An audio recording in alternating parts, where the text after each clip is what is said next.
Maka ada niat dari Pak Kiai Haji Abdul Manaf itu, kalau saya jadi orang kaya, itu ada tulisan beliau, idza sirtu ghaniyan sa'aftah madrasah majanan. Kalau saya jadi orang kaya, saya akan buka sekolah yang gratis. Nah, gitu.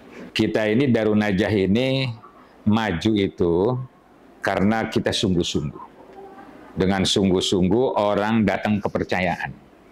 Orang datang kepercayaan, akhirnya mereka membantu. Nah, gitu kan?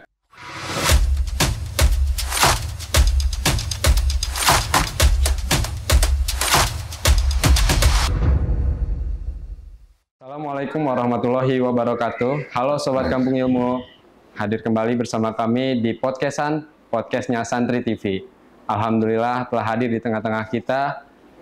Beliau adalah tamu yang sangat spesial yang kita kenal bersama sebagai pimpinan Darun Najah Jakarta atau Darun Najah. Ya, ini Dr. Kiai Haji Sofwan Manaf, MSI. Assalamualaikum Pak Kiai. Waalaikumsalam. Izin memperkenalkan diri Pak Kiai. Ya. Ismi Imam Nugroho atau Oke. Ibu Minus Sofusadis, Jitu Min Jakarta. Jakarta. Sarkia. Ya. Nantinya akan ada beberapa pertanyaan yang akan kita tanyakan di podcast ini berkenaan tentang Darun Najah dari hulu sampai ke hilirnya. Langsung saja kita tanyakan mungkin pakai Ya. pertanyaan pertama. Bagaimana perjalanan sejarah pesantren Darun Najah dari awal perintisan sampai saat ini? Ya, alhamdulillah kita Pondok Pesantren Darun Najah ini sudah dirintis itu sejak 1942. Ya, 1942. Jadi kalau dihitung-hitung ini sudah 82 tahun. Ya. Berarti lebih tua dari umur Indonesia. Ya, lebih tua dari Indonesia. Nah, Indonesia tahun 45, kita 42. Itu dirintis dulu berusaha mendirikan lembaga pendidikan 17 tahun dalam bentuk madrasah yang pulang pergi. Setelah itu berusaha membuat pondok pesantren.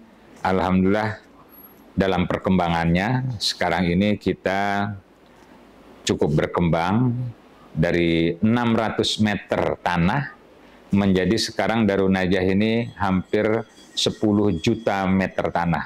Dan itu semuanya wakaf. Wah. Alhamdulillah. Dan awalnya kan pondok pesantren Darun Najah ini pulang pergi, madrasah pulang pergi. Ya. Gitu, Pak. Tahun berapa ada santri yang mondok atau angkatan pertama yang mondok? Kalau dibilang angkatan pertama itu tahun 74. Jadi sebelumnya itu berbentuk madrasah pulang pergi, terus berusaha mendirikan pesantren tahun 65 tapi gagal. Setelah itu mendirikan usaha lagi tahun 74. Kiai Haji Abdul Manaf, Kiai Haji Mahrus Amin, Kiai Haji Komaruzzaman itu baru menemukan bagaimana proses-proses yang panjang itu sebagai sebuah pengalaman. Tahun 1974 dalam bentuk pondok pesantren Mukib. Nah, selama ada santri yang mondok itu Pak Kiai, pertama santri yang mondok, ada nggak masalah-masalah seperti dari pihak luar atau dari wali santri sendiri? Ya, kalau awal-awal mondok itu di tahun 74 segala sesuatunya itu yang pasti kurang ya. Muridnya kurang, gurunya juga susah, gedungnya juga susah, fasilitasnya susah, jauh dari Jakarta gitu.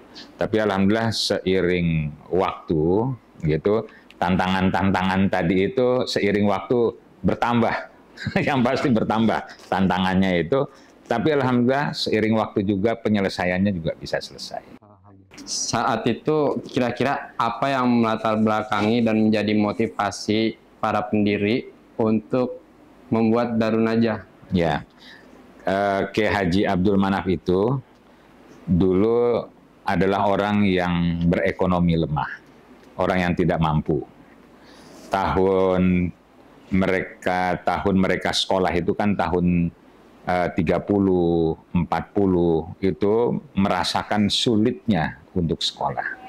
Maka ada niat dari Pak Kiai Haji Abdul Manaf itu, kalau saya jadi orang kaya, itu ada tulisan beliau, idza sirtu ghaniyan sa'aftah madrasah majanan. Kalau saya jadi orang kaya, saya akan buka sekolah yang gratis. Nah, gitu. Allah mengasih jalan. Kesulitan-kesulitan itu membuat timbul niat yang baik, dikasih jalan oleh Allah. Kiai Haji Abdul Manap berdagang, terus setelah itu dibantu oleh guru-gurunya dari Jum'iyatul Khair.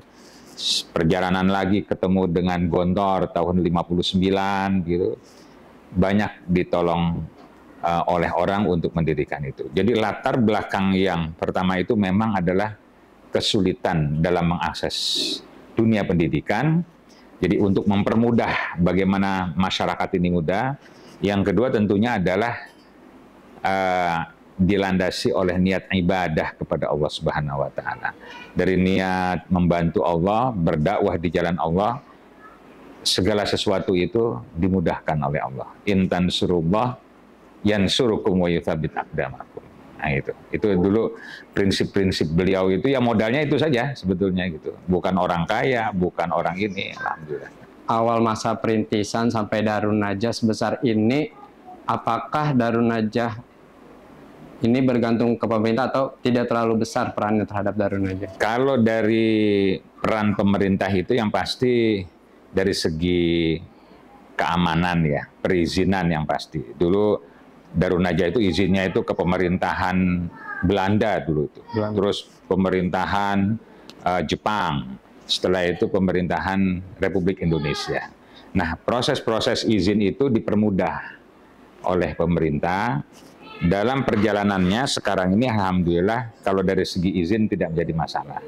Kalau dari segi bantuan, ya boleh dibilang restunya aja lah. Kita ini berusaha karena lembaga swasta begitu ya, berusaha dan segala macam. Semuanya alhamdulillah mendapatkan segala macam kemudahan untuk memajukan lembaga pendidikan Pondok Pesantren Darun Najah untuk berkhidmah membantu pemerintah dalam mencerdaskan umat dan bangsa. Nah, gitu. Nah, sampai saat ini kan Darun Najah mempunyai cabang yang 23. Ya, 22. Ya, Kenapa 22. sampai bisa sebesar itu Darun Najah mengembangkan cabang-cabangnya? Dan ya, kita ini Darun Najah ini maju itu karena kita sungguh-sungguh. Dengan sungguh-sungguh orang datang kepercayaan. Orang datang kepercayaan, akhirnya mereka membantu, ya, membantu dari pikiran, membantu dari tenaga, membantu dengan keikhlasan dan segala macam, membantu juga dengan dana juga. Termasuk cabang-cabang ini adalah banyak wakaf dari masyarakat. Alhamdulillah pengurus-pengurus, pimpinan pesantren, para kiai gitu, termasuk juga dosen-dosen, semuanya itu bersungguh-sungguh mengurus Darun Najah. Dengan sungguh-sungguh itu datanglah tadi kepercayaan.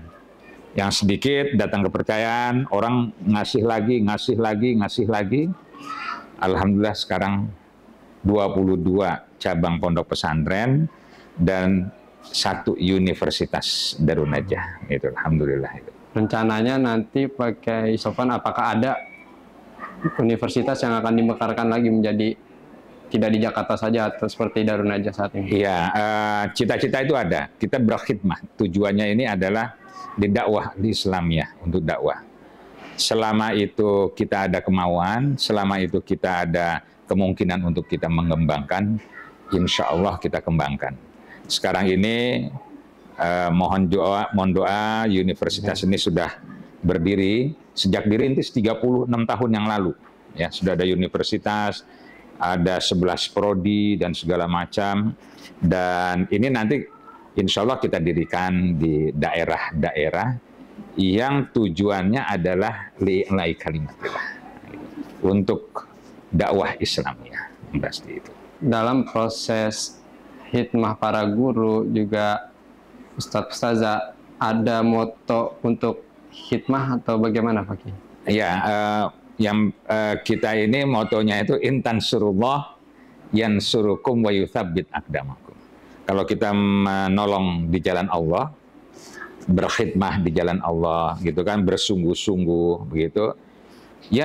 Intan surullah, kita menolong Allah dalam berdoa, dalam bekerja, berdoa dan segala macam.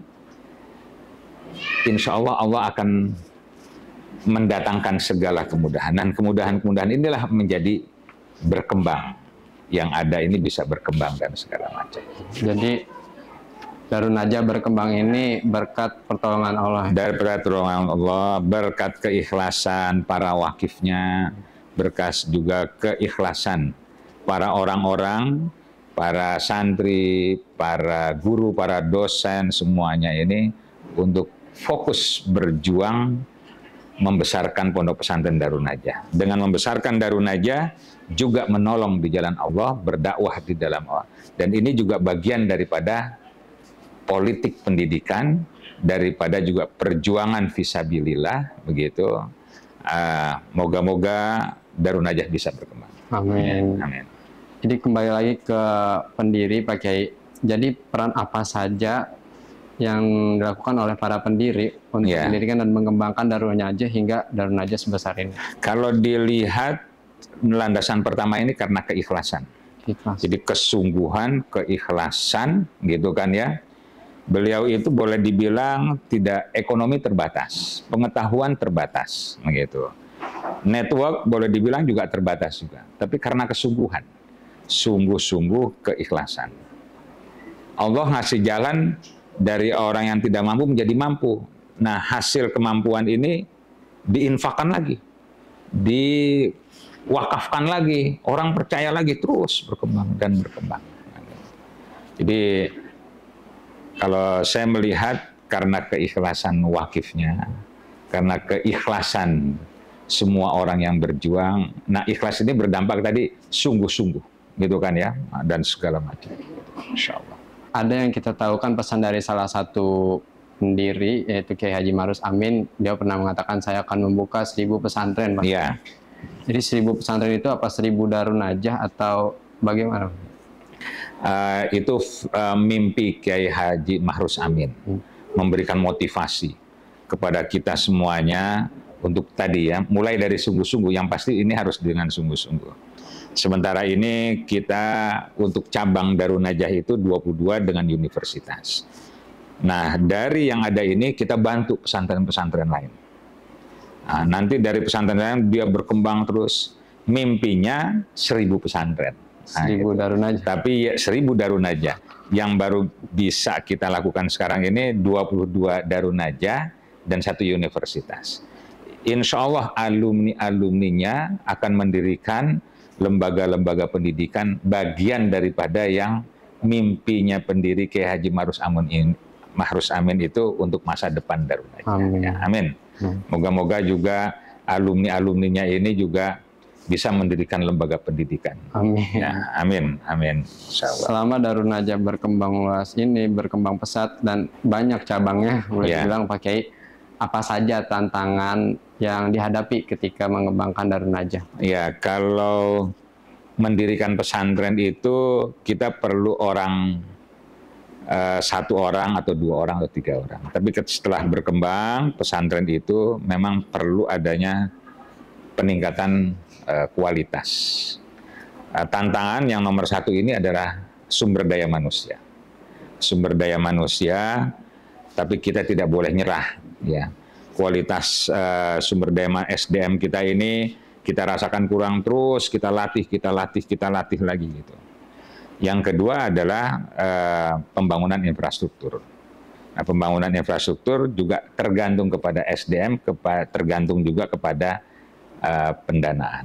Tapi lagi-lagi kita motonya Darun Najah itu yang ada kita urus dengan sungguh-sungguh sebagai sebuah kesyukuran, gitu kan ya. Insya Allah akan mendatangkan keberkahan bagian yang lain. Bahasa lainnya itu kalau sekarang kita terbatas, justru kita terbatas ini kita harus sungguh-sungguh dalam pengembangan SDM, alumninya, santrinya, gitu. Insya Allah amal jariahnya lebih banyak lagi. Nah, untuk mengatasi permasalahan program sumber daya manusia ini, ada program pasti atau yang akan direncanakan dari Yayasan Darun Najah sendiri atau gimana Pak? Program-program itu setiap tahun kita evaluasi. Kita itu berusaha mengawal program kita itu, ada program tahunan. Itu dikawal dengan rapat mingguan. Dikawal lagi ada rapat bulanan, ada rapat semesteran. Jadi supaya ada keberhasilan program-program itu memang ada tahapan-tahapannya. program ada yang berhasil, ada juga yang nggak berhasil. Nggak berhasil kita evaluasi lagi, terus dan segala macam. Alhamdulillah sekarang pengurus-pengurus, pimpinan, kiai, guru-guru, direktur, pengajar semuanya ini jumlahnya 1.300 ya. Full time di Darun Najah. Tidak ada yang sambilan. Dengan 13.500 santri di pusat dan cabang, kita bisa membina dengan sebaik-baiknya, insya Allah. Bagaimana peran pesantren Darun Najah terhadap pendidikan dan pengembangan di masyarakat? Pengembangan di masyarakat itu kita melalui ada program khidmah, ya. Ada praktek pengabdian masyarakat ketika dia sekolah di Darun Najah itu. Ada setelah alumni itu ada program khidmah di masyarakat 1 tahun. Atau khidmah melalui lembaga-lembaga pendidikan yang kita tata gitu kan ya. Jadi alumni pun kita harapkan mereka itu menjadi orang yang bermanfaat di dalam masyarakat. Menjadi khairun nasi anfa'uhum linnas. Jadi apakah buat dirinya sendiri atau keluarganya atau lingkungannya atau lembaga pendidikannya, atau kalau bisa mereka itu berpengaruh di lingkungan. Kalau memang penting mereka boleh jadi itu gubernur, ya kan? Kalau perlu juga jadi presiden juga nggak apa-apa. Jadi itu bagian daripada khidmahnya alumni-alumni Darun Najah, dan dengan khidmah itu bisa meningkatkan sumber daya manusia, bisa meningkatkan kemampuan menjadi Indonesia emas di tahun berapa? 2045. 2045. Nah, ini sebenarnya pertanyaan yang mungkin permisa tunggu-tunggu ya. Pertanyaannya adalah, nih Pak Kiai, Darun Najah membuka tidak beasiswa untuk melanjutkan studi di luar negeri. Ya, kita kerjasama luar negeri itu banyak sudah. Melalui kerjasama itu, Universitas Darun Najah atau pondok pesantren, itu banyak beasiswa. Kita sudah tawarkan dan banyak alumni Darun Najah yang mengambil beasiswa itu. Itu juga bagian daripada usaha Darun Najah untuk membantu masyarakat, untuk membantu alumni-alumni supaya mereka berhasil, terus kembali lagi kepada masyarakat, mengembangkan masyarakat. Mungkin ini yang dapat kita simak dari podcastnya Nurul Santri TV. Semoga apa yang telah disampaikan oleh Kiai Sofwan menjadi ilmu yang bermanfaat bagi kita, bagi umat Islam khususnya. Amin. Terima kasih Kiai Sofwan. Ya, semoga sukses Santri TV. Amin. Darun Najah itu kan. Ya. Wassalamualaikum warahmatullahi wabarakatuh. Waalaikumsalam.